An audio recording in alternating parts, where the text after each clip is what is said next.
There'll be a short 90-minute program highlighting all 762 episodes in alphabetical order. Am I going first? This is amazing. Wow. Take pictures of yourself, because look at all this attention. For a 47-year-old piece of something. Piece of history. So I'm reading off the iPad. I apologize. We have no printers. So I'm Adam Schneider. I've been called, actually the guys who called me this, Space.com, a Star Trek super fan. And I think it's right. I think it's proved. So welcome to our unveiling of the restored Shuttlecraft Galileo. So let me start by thanking the most important person, my wife Leslie, who allowed this over her dead body to happen, and our children for their support, patience, and not committing us, understanding. Yes. This has been a big project, unlike anything I've done before, and I'm very proud of how Leslie and the family supported it. And oh, by the way, thank you, because this is done for the fans, and thank you guys for visiting. Let me tell you a second about what Star Trek means to me. I first saw this show when it ran on TV. And there were spaceships, and they were fighting the god Apollo, and there was a doomsday machine, and there were aliens, and they were doing all of these things, and I just thought at about 10 years old this was just great. But I never thought I'd actually have a chance to be involved. And even today, if I say warp speed, you know what that means. If I say live long and prosper, you know what that means. So it's had amazing cultural impact. Somewhere in 2006, Christie's, the auction house, auctioned everything.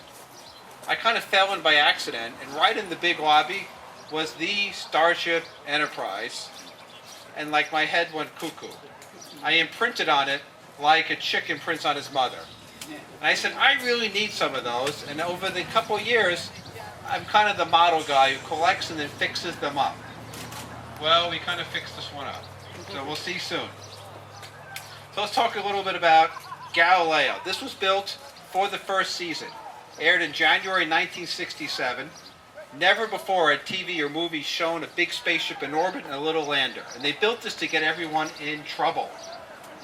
In fact, this shuttle existed before the space shuttle existed, and the name is probably from this. It was barely used beforehand, and suddenly we needed a space shuttle. It was in 7 episodes. If you saw the video inside, you notice it mostly got destroyed. Well, and it did actually on planet Earth get destroyed.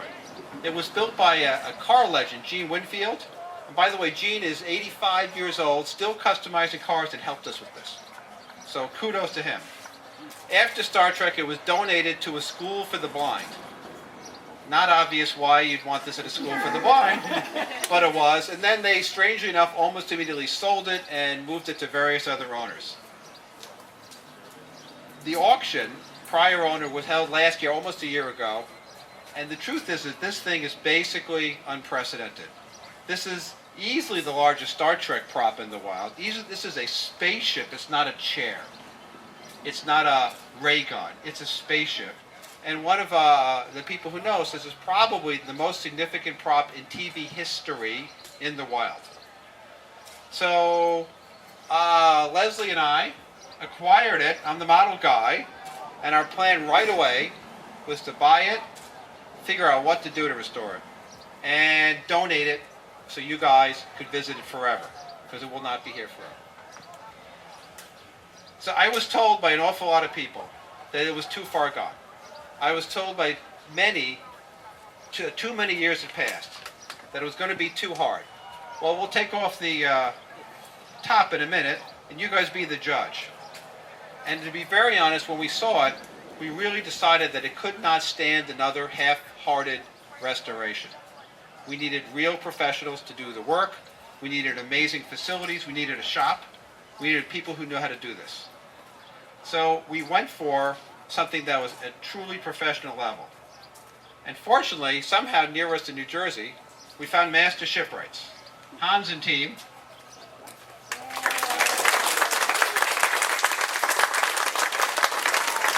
When I came in here, they had a 60-foot boat in here half finished, half not finished, and I'm thinking, yeah, they could probably do this. And they've done many ships before, but never a spaceship. So I've asked the name be changed to Master Spaceship Rights. Seems only fair. Now, we had a lot of help. There are no plans of the ship as built that we've ever found. But we have all the pictures, we have all the internet plans, we have all the people who made 45 pages of stuff. It's amazing. And we used every single thing of that. We used everything we could do and anyone we could go talk to. I want to thank the industry professionals. I can't name names because there's a lot. The loving fans who paid attention.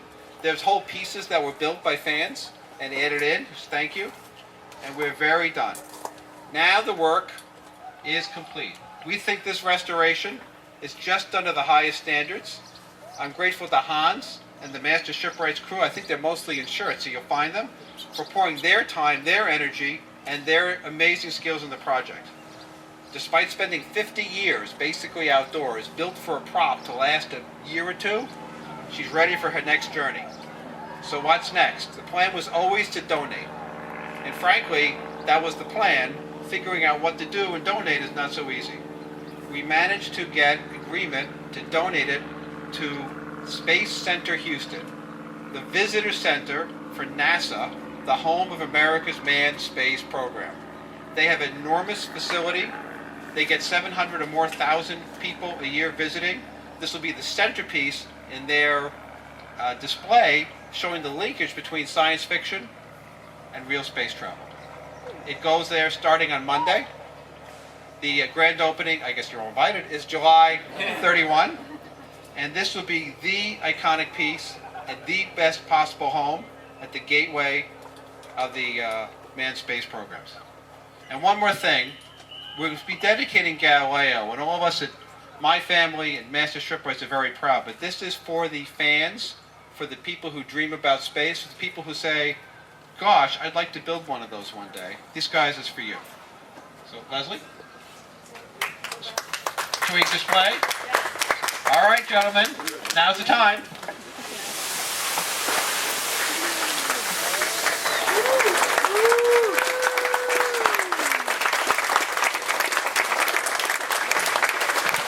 We are going to hit the champagne. We're going to talk for a little while longer. I just want to welcome you to Master Shipwrights. We're pleased to be part of this journey.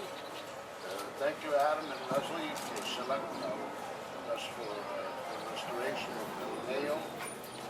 And on behalf of Master Shipwrights and crew. Wow.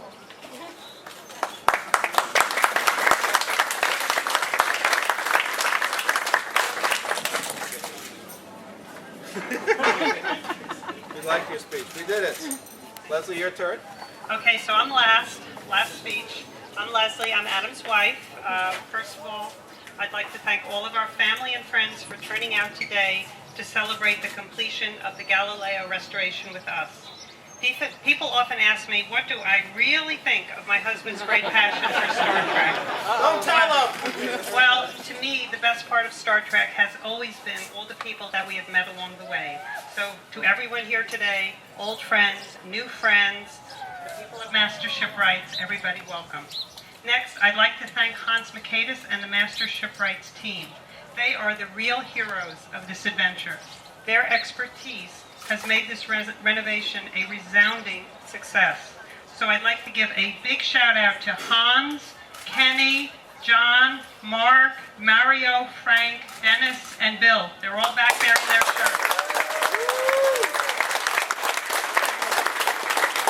They are available for autographs and pictures and to tell you the real story of the Galileo restoration. I'd next like to thank my husband, Adam. Without your vision and courage, this project would not have happened. I must admit that even I thought you might be getting in over your head with this project. But you did it. We did it. You are amazing. And lastly, to you, the Galileo. You have been under our careful stewardship for about a year now. In that time, we have restored you to the glorious ship that you were meant to be. And now it is time for Adam and me to say goodbye to you. you are off to your new permanent home in Space Center Houston, where you will be seen by about 700,000 people a year. I hate to admit it, but I think Adam and I are going to miss you. Long live and prosper, Galileo. Galileo and warp speed to Houston.